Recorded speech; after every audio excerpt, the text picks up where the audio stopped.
Oi, oi, oi, oi, gente! Tudo bom?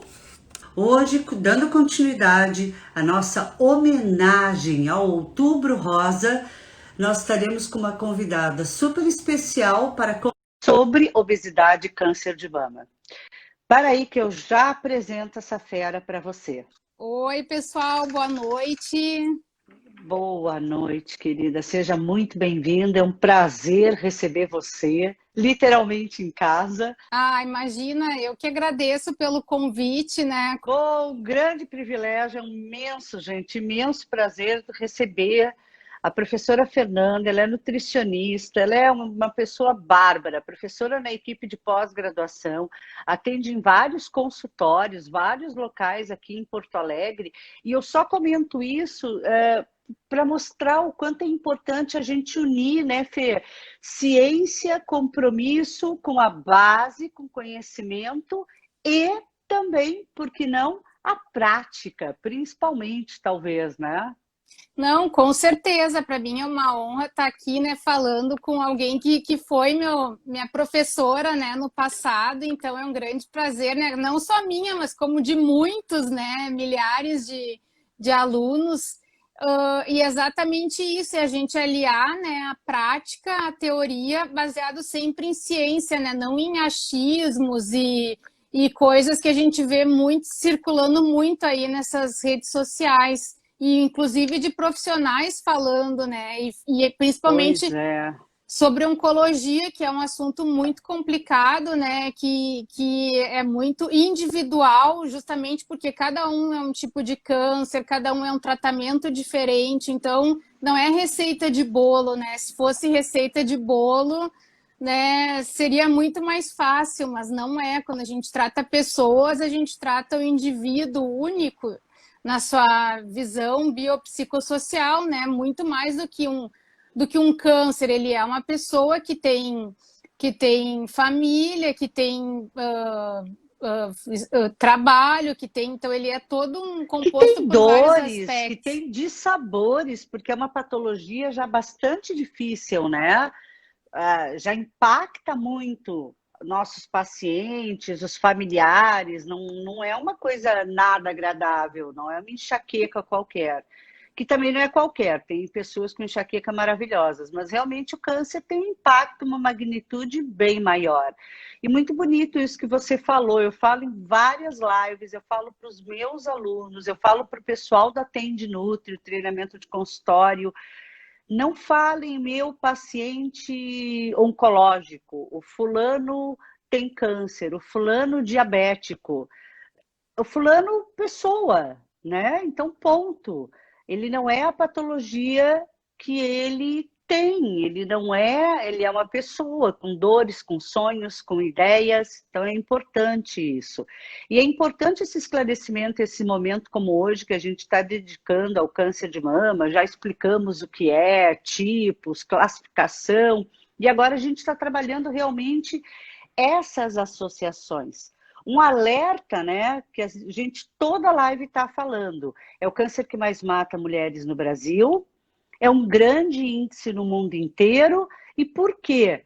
Se o autoexame, se o diagnóstico precoce, claro que eu sempre falo, né, Fê, que depois do autoexame a gente tem que procurar um médico, mas o diagnóstico precoce levam a quase 99% de cura. Então, quer dizer, é um índice muito alto.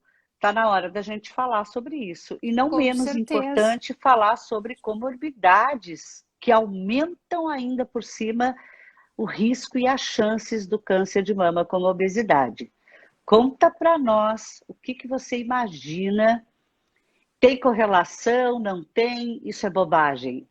Tem muita correlação com o nosso estilo de vida, principalmente o câncer de mama, e aqui na nossa região sul é o câncer que mais tem aumentado a incidência, né, em mulheres, principalmente em mulheres jovens. A gente tem uma faixa etária de mulheres entre 20 e 40 anos com diagnóstico de câncer, né, e muitas descobriram pelo autoexame mesmo. Só que existe ainda uma parte da população que ainda tem muito constrangimento em fazer o autoexame, em se tocar, em conhecer o seu corpo, né? Infelizmente, ainda tem muito essa cultura. Verdade.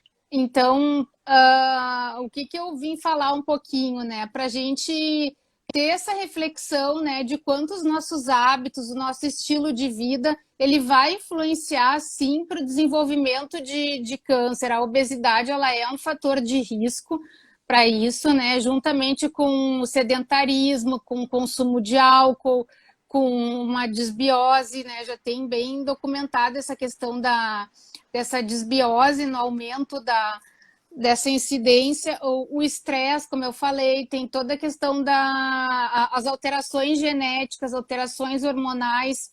Então, isso tudo aumenta a nossa chance para desenvolver essa doença. E a obesidade, por ela ter vários aspectos metabólicos e hormonais, ela é sim e contribui, né, para esse aparecimento do câncer. Como a gente sabe, a obesidade ela é um processo inflamatório crônico que o nosso corpo acaba se deparando, né? E esse processo inflamatório ele gera uma série de reações, ele aumenta a insulina circulante, ele aumenta a resistência à insulina, ácidos graxos livres, né, no nosso organismo.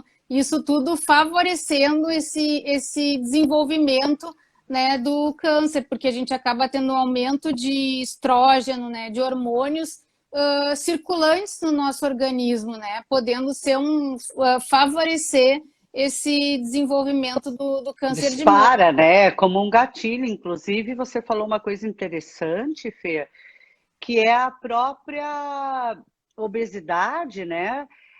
E que junta aí, por exemplo, obesidade e menopausa, que é um efeito.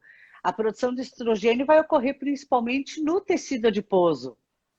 Exatamente. Então aí você vai ter aí o porquê, uma das explicações científicas do porquê que a maior incidência de metástase e de tumores em pacientes obesos com câncer de mama, né, com um tipo de câncer de mama, tem vários aí fatores tumorais clinicamente relevantes em pacientes obesos.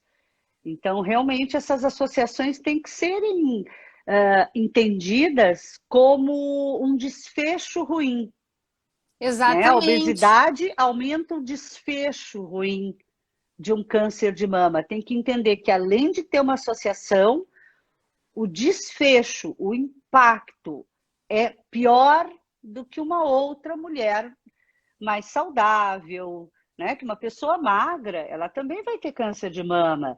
Uma pessoa que faz atividade física, por quê? Porque a gente já explicou que é multifatorial, mas uma mulher obesa, ela aumenta o desfecho ruim do câncer de mama nessa paciente. Então é bastante importante a gente conversar sobre isso, né? Claro, e a gente sabe também que a paciente terminou o tratamento, está fazendo a manutenção, pacientes que têm sobrepeso, a chance da doença voltar, né, a recidiva da doença, ela é muito maior nessas pacientes que Muito bem apresentam lembrado. sobrepeso. E esse sobrepeso ele pode até acontecer durante o tratamento, né? Justamente porque a gente acaba recebendo muitos casos terapia hormonal, corticoides durante a aplicação da quimioterapia. Então, pode acontecer da paciente ganhar, né? Do indivíduo ganhar de 5 até 15 quilos durante o tratamento, que às vezes dura 6 meses, dura 1 ano. Então, tem que ter muito cuidado. Então, eu sempre oriento já. Antes de iniciar o tratamento, pode ter ganho de peso, então vamos, né, ter toda a questão emocional que a gente tem que trabalhar, que acaba disparando esses gatilhos de ansiedade, de comer mais, elas ficam mais paradas, mais sedentárias, né? E com isso a gente tem que fazer todo um trabalho também. Muitas das vezes, até pelo próprio efeito da terapia oncológica, né? Tem que também entender esse estado emocional que o paciente se encontra.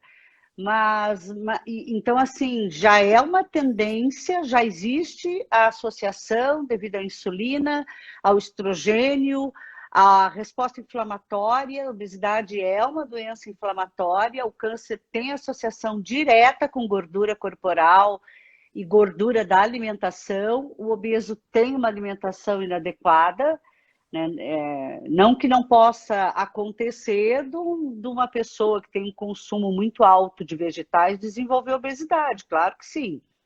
Mas é bem mais difícil a gente ver um vegetariano obeso do que quem segue a dieta onívora, a dieta que a gente chama de mista, né? Então há Sim, uma prevalência assim de, se eu não me engano, de 50% a 250% maior risco do desenvolvimento de câncer de mama em pacientes, em mulheres principalmente obesas. Tá? Esses índices são maiores são e são bem. índices do Oswaldo Cruz, né? Então são bem confiáveis. E lembrando também que aqui na região sul a gente tem também um alto consumo de gordura saturada, que também acaba sendo um fator de risco a mais também para o desenvolvimento aqui na nossa região. É um dos estados onde mais está crescendo esse aumento essa incidência de câncer de mama. E nas jovens, né, o que a gente sabe ainda não tem nada muito claro sobre o porquê desse aumento do câncer de mama em mulheres jovens, né? Mas o que a gente sabe é que tem a questão do autoexame, dessa conscientização e também pelo consumo de álcool muito cedo. Cada vez mais Perfeito. se bebe álcool muito cedo, se bebe muito. Não é A qualidade da alimentação, né? É um consumo de bebida alcoólica mais frequente e cada vez mais cedo. Eu já li, inclusive, pesquisas que tem determinados locais no Brasil que o consumo de álcool começa aos 10 anos. E que muitas das vezes os pais apresentam, toma só um golinho, e aí eles aprendem esse hábito familiar, né? Muitas pesquisas mostram isso para gente, que a gente aprende a beber em casa, gente, por incrível que pareça. Quem não aprende em casa, aprende com a turma, com os amigos, durante o processo de desenvolvimento. Mas sim, né, existem inclusive estudos do Instituto, Grupo de Estudo e Pesquisa do Instituto Internacional de Câncer de Mama, e eles mostram isso, mostram pesquisas em que houveram análises dos receptores hormonais e há uma alteração muito grande. Ó, a Fefe caiu, gente, mas ela já volta. Quem tiver pergunta, pode clicar aí na interrogação e mandar para a gente. Eu vou dando continuidade. Então, os estudos vêm mostrando que a gente tem aqui um alto impacto dessas correlações de invasão vascular por conta da obesidade, de grau tumoral, o grau do tratamento. Espera aí que eu estou pescando a professora de novo. Oi, tudo bom, querido? Então, os pacientes nas pesquisas e no centro de pesquisas estão classificando e usando muito. Estou comentando, Fê, que o próprio Centro Internacional de Diagnóstico e Estudos de Câncer de Mama, ele vem mostrando as variáveis associativas e usando na classificação de risco IMC Sim, das sim, ainda pacientes. é muito utilizado. E outro aspecto importante também é a questão de massa muscular, né? Quando a gente sabe que quanto menos massa muscular, mais tecido adiposo a gente tem, né? Então já tem uma forte associação mostrando, né, essa questão da gordura corporal, baixa massa muscular com o aumento do risco de incidência do câncer de mama. Que também é um quadro característico do indivíduo obeso, né? Sim, com certeza. Porque ele tem aí menor massa muscular devido ao sedentarismo, à composição corporal, e, enfim, isso tem associação aí bastante grande com a metástase, inclusive, gente. Né? Então, assim, e linfonodos axilares positivos para metástase, quer dizer, já tem a predominância do câncer e a predominância de positivo para metástase. Olha o que os estudos estão trazendo aí nessa preocupação para que se estabeleça o esquema quimioterápico. Então, é grave sim, né, Fernanda? A gente tem que... Esse papo de que mulher não ajuda a mulher quebra essa crença. Vamos nos ajudar, vamos investir nisso, vamos trazer novos conhecimentos para entender que, gente, o pior de tudo é que a obesidade aumenta o desfecho clínico ruim do câncer de mama. E aí, por fatores prognósticos que eu comentei, idade, estado menopausal, invasão vascular, tipo e grau histológico, alteração de receptores de estrogênio, maior resposta de citocinas inflamatórias, e aí sim vai ter associação com isso. Mas a gente pode ajudar, Fê? Como é que a gente pode lidar com a alimentação? Bom, o primeiro passo, eu sempre digo, né, é a gente querer, né, fazer essa mudança de hábito, é a gente ter essa consciência que a alimentação não é papo furado, não é só por estética, não é porque eu tenho que ficar com peso adequado, é autocuidado, né? Quando a gente quando a gente se cuida, a gente tem um autocuidado com aquilo que a gente vai colocar para dentro das nossas células, né? O nosso corpo, ele é a nossa moradia, é o que a gente vai carregar, é a única coisa que pertence e que a gente precisa ter o cuidado de nutrir bem. Então, é muito mais do que peso, do que isso, né? Estética, inclusive, né, Do que Fê? Quando você estética. fala em autocuidado, nós estamos citando aparência, porque autocuidado, gente, é autoamor, é aceitação.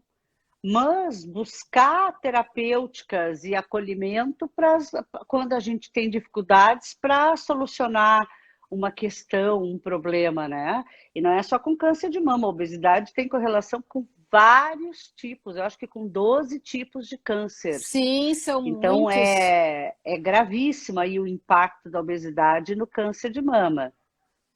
Exatamente, então a gente primeiro é esse passo, né? Essa consciência, né, do impacto que aquilo que a gente coloca para o nosso corpo vai refletir em algum momento na nossa saúde. A conta para pagar, eu digo, sempre vem, né, dos nossos hábitos, né? Seja cedo ou tarde, o boleto tá ali, né, para a gente pagar os nossos excessos durante a vida. E o primeiro passo é a gente realmente evitar alimentos que são inflamatórios, que aumentam essa inflamação no nosso organismo, né? Que é os fast foods, é os alimentos industrializados, né? Aquela pizza pronta que a gente encontra, que é só aquecer lasanha, nuggets, essas carnes industrializadas, também processadas, os embutidos. Isso Ô já é. Fê, você sabe que fazendo um gancho, você me lembrou uma paciente minha, que é um dos casos que eu assustei. Ela só come aqueles steaks de frango e muda o recheio. Mas aí ela Nossa. não frita, doutora. Eu faço no air fryer. E eu, uau! Porque passa esse air fryer passa uma ideia de que não tem gordura a comida. E o paciente precisa entender que tem gordura dentro do alimento, né? Que é um alimento processado, e por ser processado, ele É, já tem aditivos químicos, ele já tem mais gordura, mais sódio. Então, para dar aquele gostinho, aquela crocância, isso não é porque é só um frango, né? Ele é um alimento que ele dá essa ideia, né? Justamente porque ele é adicionado de coisas que não deveriam, sem contar que esses chamado de nuggets, steak, isso aí é uma mistura, né, de coisas que acabam sendo desprezadas pela indústria, que são feitos, né, empanados e, enfim, todo esse processo de industrialização, né, do produto final. Então, os gente, pensa processados. assim, ó, tudo que sobra é triturado, quimicamente tratado, aromatizado, mais alguns químicos conservantes e aromatizantes, e aí vai, e formam-se esses produtos. Então, sim, a gente tem que tomar um cuidado aí bastante grande com as nossas escolhas, como a professora Fernanda colocou muito bem. tá? Essas associações são muito importantes. E quebrar, gente, alguns clichês. Leite não é inflamatório. Ao contrário, leite tem vários componentes bioativos no leite que torna ele um alimento funcional, inclusive. Quando a gente fala em dieta anti-inflamatória, não é tirar o leite de todo mundo, tá bom? Claro que tem gente que parece um bezerro, mas tudo em equilíbrio é permitido, inclusive o seu nuggetzinho de vez em quando. Claro, não Né? pode ser a rotina, tem que ser a exceção, né? Exato. A gente pode continuar consumindo leite, né? A gente recomenda assim uma porção por dia, né? Até porque tem a questão de ser um alimento de gordura animal, então tem toda essa questão, né? Quando a gente fala especificamente dessas pacientes, o que também a gente já sabe assim que a tendência é uma dieta de normo a hipocalórica, né, normo a hiperproteica, né, sempre prevalecendo as carnes brancas, né, bastante peixe por causa do ômega 3. Então, que é um alimento também, que o ômega 3 é um composto também anti-inflamatório. E que também tem uma quantidade, a gente fez até uma live com um especialista sobre isso, que tem uma quantidade específica, não é quanto mais melhor, e sair tomando e suplementando todo mundo. E tem fatores genéticos importantes, viu, gente? Vocês sabiam que tem gente que não responde ao ômega 3? Então, nós vamos chegar num futuro próximo, que já é uma realidade em algumas clínicas, em que a gente faz um exame genético e avalia se aquela pessoa responde a uma suplementação ou não. Que essa também é outra variável. A dieta, a gente tem noção desses alimentos na prevenção do câncer, como a gente já citou semana passada, as brássicas, como o brócolis, que tem o glucorafano, que vira sulforafano, e protege especificamente, tem resposta para tecido mamário, entre outros benefícios. Então, é importante a gente aumentar o consumo de verdes escuros. Ó, o privilégio, né, e a escolha das cores na dieta, na alimentação, né, Fê? Exatamente. Eu sou muito, assim, os verdes escuros estão sempre, sabe? Seja na forma de salada, a pessoa inclui nos sucos, né? Enfim, aonde, quanto mais puder agregar na alimentação, é sempre melhor, né? E desmistificar alguns alimentos que a gente tem preconceito de consumir, né? Por exemplo, existem na natureza várias punks, né? Que são plantas alimentícias não convencionais que também tem uma série de compostos bioativos e que a gente, por desconhecimento, acaba não consumindo um alimento que às vezes está ali do lado, né? De casa, né? Poxa, perfeito, perfeito. Ou acha que é mato, ou pelo menos não entende que eles vão estarem bem mais baratos na feira, nas opções aí de compras, as punks ainda, a maioria delas são acessíveis. Você pode plantar em casa, isso que eu acho fabuloso. E nas feiras orgânicas e feiras de alimentos naturais já tem bastante essa opção, né? Sim, é se permitir, né? Sair só do tomate, do alface e Cebola. da cebola, né? Existe um mundo de opções, né? Agora eu não sei, não me lembro exatamente, mas assim, tem muitas espécies de punks, né? Que são comestíveis e no Brasil é um dos lugares no mundo onde mais existe essas punks comestíveis, pelo Essa menos variedade, né? essa variedade, pelo menos que já se conhece, né? Agora, porque aqui realmente a gente tem muita variação, muita opção para qualquer época da nossa estação. A gente tem a natureza nos oferece os alimentos certos para cada estação, né? No inverno a gente tem mais frutas cítricas, né? Por causa da vitamina C. Agora no verão a gente tem melancia, tem esses alimentos da safra que são mais ricos em em líquidos também para nos hidratar. Então, realmente, se a gente for por essa escolha, né, em cima daquilo que existe na natureza, a nossa oferta, a gente vai poder ter uma saúde melhor e o melhor é sem ficar usando coisas mirabolantes, investindo e gastando, né? Porque a gente tem de fácil acesso a esses alimentos no nosso dia a dia, né? Perfeito, você falou, tem uma coisa que usam como chá, que é a Sim, sim. tanchagem, enfim, tem vários nomes. Eu não me lembro, gente, como é que chama aí pelo Nordeste, mas ela é conhecidíssima, tá? Como Plantago ovata, que é o psyllium, gente. Vocês compram carérrimo isso, e a gente é planta de mato. Entende? Então, assim, é a Plantago ovata, é o psyllium. Que tem vários Então, medicamentos laxantes, e né? sabe, usado muito para regular o intestino, para o diabético, como até posso dizer, né? Como um regulador da saúde É, intestinal, eu prefiro chamar dessa forma. E, gente, isso daí é tanchagem. Eu sei que no Nordeste tem outro nome, mas é o é psyllium, é a Plantago ovata, ovata, é. e não me lembro, sabe, Fê, o nome lá no Nordeste? Eu realmente não Não, me eu lembro. sei que aqui a gente fala tanchagem ou tansagem. Ah, não Mas sei. ela tem outros nomes. É muito usado para doenças respiratórias, como sinusite, doenças pulmonares, por ser anti-inflamatória, E gente. a Então, gente usa até para o paciente obeso é ótimo. Perdão, para Fê? mucosite o chá de tansagem, né? Para É cicatrização, anti-inflamatório, né? é Então, maravilhoso. Ele é analgésico, anti-inflamatório, antimicrobiano.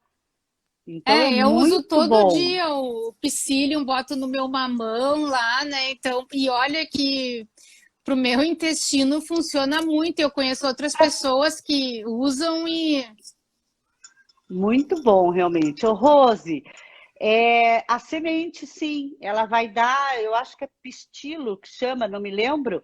Ela vai dar um galinho, gente, pistilo, uma coisa assim, o nome, cheio de sementinha. Aí tu pega ela pelo cabinho, passa a mão assim, sai todas aquelas sementinhas e tu usa na alimentação para fazer o pão. Eu ponho no pão caseiro, eu ponho. Ontem ainda eu fiz cream cheese de iogurte de kefir. E aí eu ponho ou chia ou o que eu tiver, né? Se eu tiver a sementinha, então é mato. Olha que legal, anti-inflamatória que a gente deve estar utilizando. Muito bem contribuída e lembrado, né, pela professora da importância do anti-inflamatório.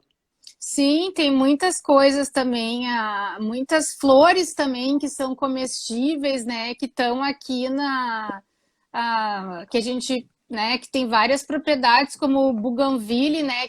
Que agora está na época, Isso. é comestível, é considerado uma punk, né? Planta alimentícia não convencional, então a gente pode colocar na água para saborizar, fica uma cor bem bonita, né? Fazer o chá dela também. Então, existe muita opção, é só a gente sair daquele básico, né, que a Do gente... clássico, né? O próprio dente de leão, a Rose comentando que ela tá surpresa, eu acho, porque no sítio dela é mato, no sítio do Imagina. sogro é mato. E é isso mesmo, eles mandam cortar. O dente de leão também manda cortar, serralha, né? São punk, gente. E outra, claro que a gente pode e vai falar novamente da alimentação mais convencional. Mas o legal é a gente entender essas alternativas e entender o seguinte: primeira coisa é controle de peso, tá? Mulheres obesas têm maiores chances de desenvolver o câncer de mama e é mais grave caso elas venham a ser acometidas pela patologia. Então, isso tem que ser uma realidade. Esse cuidado, né, que a professora colocou muito bem, esse autocuidado com o corpo, você tem que se cuidar muito mais quando você parte de um controle que não favorece muito e eu não estou falando de estética, novamente defendendo isso, ninguém está fazendo apologia à magreza, mas à saúde. Obesidade é uma doença inflamatória. Então, é um caso mais polêmico, porque é multifatorial, então tem que ser acolhido de diferentes frontes, assim como o paciente oncológico. Mas ok, Fê, nós estamos agora já falando, então, vamos conversar um pouco, evoluir sobre o paciente que está com câncer de mama. Ele está tão sensibilizado, acho que a primeira coisa é começar pelo acolhimento, né, Fê?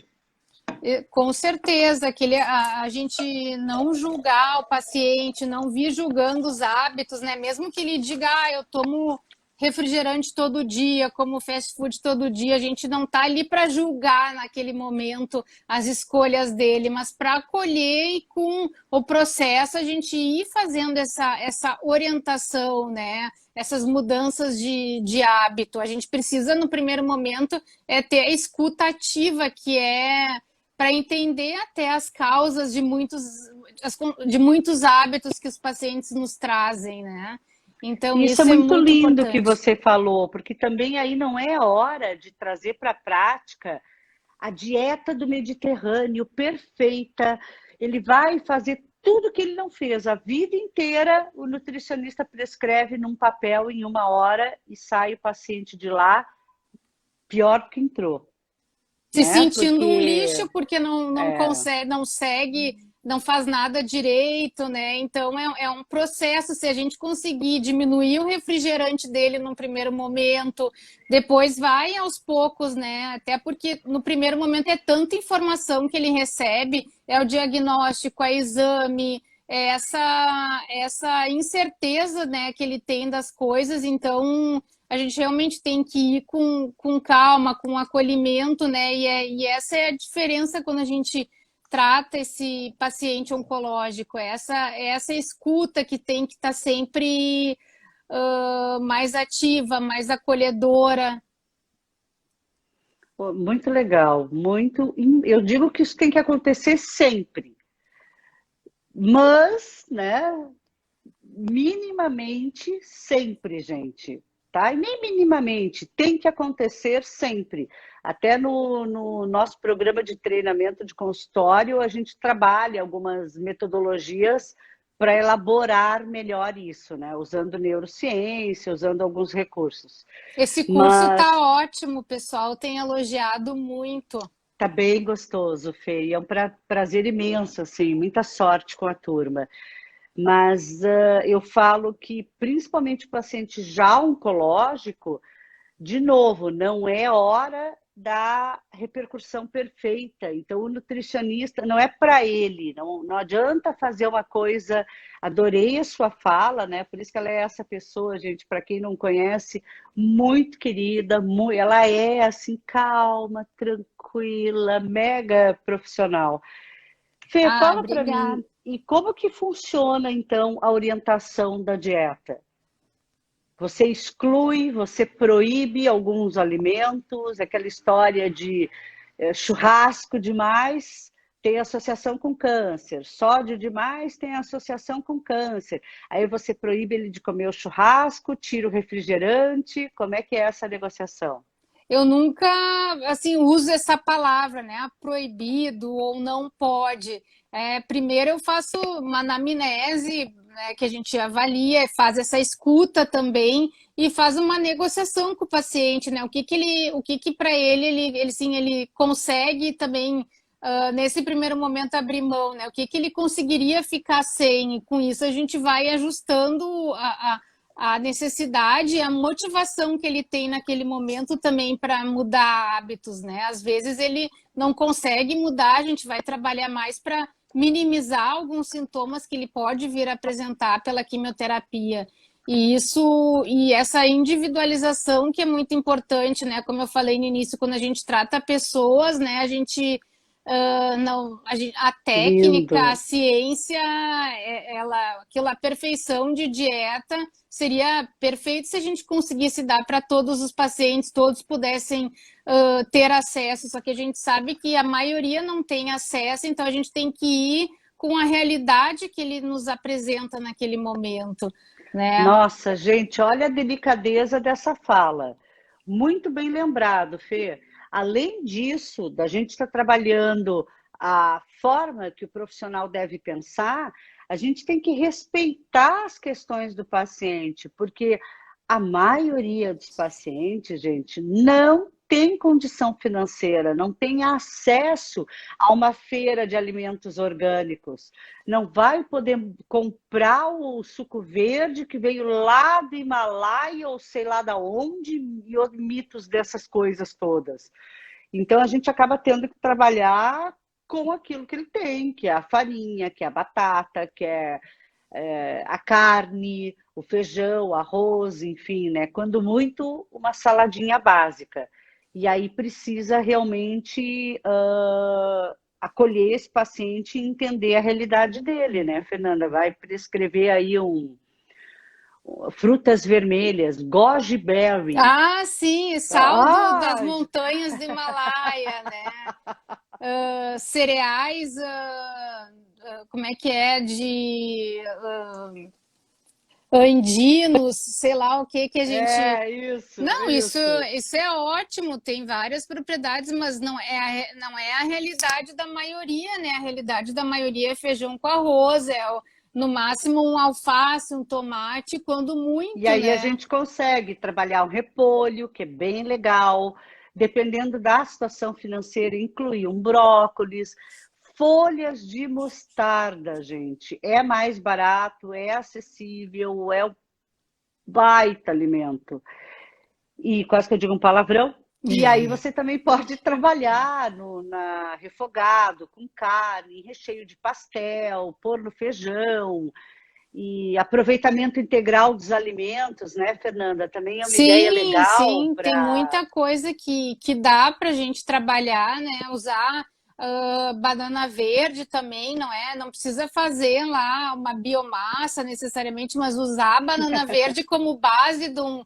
Vai fazer uma batida, usa uma banana verde para dar consistência, né? E além de tudo tem prebiótico, que eu digo uma fibra, que também vai estar auxiliando no intestino. Então, a gente pode sim adaptar a realidade de cada um, só que para a gente adaptar, a gente tem que escutar, saber quais são esses aspectos, né, culturais, sociais, econômicos do paciente, quais são as angústias dele, né, e principalmente o que ele está disposto naquele momento. Claro, a gente tem que fazer essas opções, mas sempre deixar, digamos assim, essa palavra, né, do momento, empoderar o paciente das suas decisões. Por isso que a escuta é importante, né? A gente não pode olhar para ele, ai, coitadinho, tá com câncer, então ele pode comer tudo. Não, aí também não, porque a gente também não vai estar sendo profissional. Profissional, exatamente. isso aí. Então, a gente vai... Eu acho que a escuta e o conhecimento, porque é o conhecimento que você tem que vai fazer você escolher punks,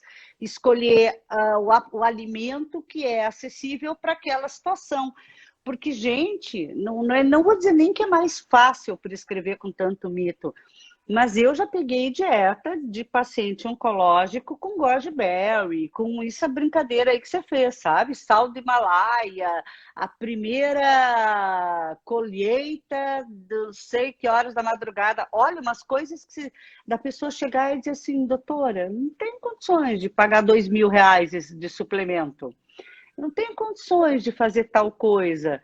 Então, acho que a premissa é, Fê, resume para a gente como é uma dieta para o paciente oncológico. Sempre baseada, como eu falei no início, né, em alimentos anti-inflamatórios, que são alimentos de fácil acesso, também uma alimentação rica em fibras, que a gente também consegue com baixo custo, como a aveia, que é um alimento riquíssimo, né, e que tem beta-glucana, ajuda na imunidade, na Sabe saúde que eu li, intestinal. Fê, um artigo falando como é o nome daquele que substitui o café. Gente, olha, deu branco. Ó, as duas agora. Sim, Ai, sim. amiga! Alfarroba, não é? Não. Não, cevada, Ah, lembrei. cevadinha, assim, já. A cevada, ela no interior, né, do Rio Grande do Sul, já vi em Minas, já vi no Nordeste, eles passam filtra como café. Não suporta o sabor, é verdade. Mas ela é interessantíssima, tem vários antioxidantes, tanto quanto o café e menor teor de cafeína. Olha que interessante, né? E a cevadinha que você falou, né, que é o grãozinho dela, usado aí para melhorar as fibras e a qualidade da alimentação do nosso paciente. Muito Sim, legal, bem lembrado. o cuscuz, que o pessoal lá do Nordeste conhece bem, também é um Hum, alimento ah, bem melhor do que se a gente for usar um pão industrializado. Então, tem várias coisas que a gente pode usar que não que tem à nossa disposição. Então, esses alimentos anti-inflamatórios é o gengibre, o açafrão, a cúrcuma, né, que a gente pode plantar em casa a raiz do açafrão da terra. A canela também, que é um alimento que ajuda na questão da insulina. Então, todos esses alimentos, eles têm propriedades que vão nos auxiliar. Os temperinhos naturais, o manjericão, o hortelã, alecrim, que também tem compostos bioativos, né? As frutas cítricas, que a gente consegue também de forma acessível. Então, é possível, sim, a gente fazer uma dieta saudável, com equilíbrio, com feijão, com arroz, com aquilo que a gente tem à nossa disposição. Mas é justamente isso, a gente adequar, até por falta de conhecimento dos pacientes, eles também não sabem como usar, como misturar, perfeito. então é Como justamente incluir, né? como Como incluir. inserir, né? Eu ensino muito a fazer pães para o pessoal de interior e é interessante assim que, olha, muda um terço da receita por uma dessas farinhas. E aí eu dou uma lista de farinhas, porque também não precisa ser farinha de amêndoa, gente, que é cara, por isso que eu falo, não é que não tem efeito, mas é completamente diferente pagar R$ 8 o quilo de uma farinha branca e R$ 140 o quilo de uma farinha de amêndoas. Então a gente tem que ter essas considerações e saber montar um biscoito caseiro, ter um pouco de criatividade e receitas, né, para poder Claro, orientar esse paciente. O suco verde, que não existe detoxificação, não, gente, não, mas não, não. ufa, deixa para lá, principalmente no câncer, quando eu vejo o pessoal ensinando suco detox para paciente oncológico, eu só não vou lá e digo, é mentira, porque é suco vegetal. Então deixa que é bom para ele, Sim. entendeu? Eu gosto muito de usar os sucos no caso dos pacientes oncológicos, porque eles, às vezes, dependendo do tratamento, da quimioterapia, eles aceitam melhor gelados, né, coisas mais líquidas. Então, é uma forma que a gente tem, né, do suco verde de incluir mais esses alimentos verdes. Mas pode ser um suco de cenoura com mamão e laranja, pode ser, né? Enfim, é a criatividade mesmo, usar um ora pronobis no suco verde. Então, é realmente usar essa criatividade, é conhecer os alimentos, sabe? O amendoim é um alimento acessível que a gente pode fazer um cookies, né, de amendoim. Então, tem muita coisa Pão, boa. bolo e o próprio amendoim como aperitivo, né? Enfim, a farinha de amendoim, triturar o amendoim, cozinha banana, gente, congela o iogurte, cozinha a banana no micro-ondas, aí já vem a polêmicazinha, né? Para paciente oncológico não se sugere usar o micro-ondas, mas cozinha a banana, congelou o iogurte, bate com cacau, põe por cima, pega uma taça de vidro, põe aquela banana cozida, um fio de mel, o iogurte congelado, batido com cacau. E por cima, esse amendoim. Olha, tem gente que deve conseguir imaginar o copo como fica lindo. Eu ensino a fazer isso também muito do iogurte com frutas vermelhas, jabuticaba, né? Hoje, onde eu estive num bairro em Porto Alegre chamado Bonfim, e eu fui no médico e o consultório dele era lá e tinha pitanga, tinha mais uma fruta. na rua, assim, toda cheia de árvores frutíferas. Olha que bacana, né? Sim, na rua mesmo, que aqui a gente tem, né, amora, framboesa, tem várias, tem, a gente passa, né, e encontra essas frutas vermelhas. Então aí, mas é outra realidade, né? Se você for lá para o norte, eles vão ter outros alimentos que para nós Oi, lá eles já é têm a pupunha, por exemplo, gente, que tem várias associações da vitamina A com prevenção de câncer de mama. Então, olha só, a pupunha que vocês têm no norte é um dos grandes fenômenos. Frutas do cerrado, então sempre tem o que aproveitar e como aproveitar, né, Fernanda? Mas o objetivo principal é dar ênfase ao alimento de origem animal e perdão, origem vegetal vegetal. e controlar um pouquinho o de origem animal, né? Dar uma e evitar processados, enfim, dar um pouco de cuidado aí, controlar alguns, não proibir, ver até onde ele está disposto a negociar, a substituir e tentar aumentar o consumo de vegetais da forma mais criativa, acessível e saborosa, gente. Principalmente se o paciente é oncológico. A químio, as terapias, elas alteram o apetite, alteram o paladar, alteram o olfato, né, Fê? Fala um pouquinho pra gente. Eu sei que a gente está acabando o tempo, mas você tem tanta experiência. É ou não é que eles têm queixa dessas alterações? Sim, muitas drogas têm, elas podem ocasionar, né, mais alteração do paladar, outras podem dar mais feridinha na boca, né? Então, realmente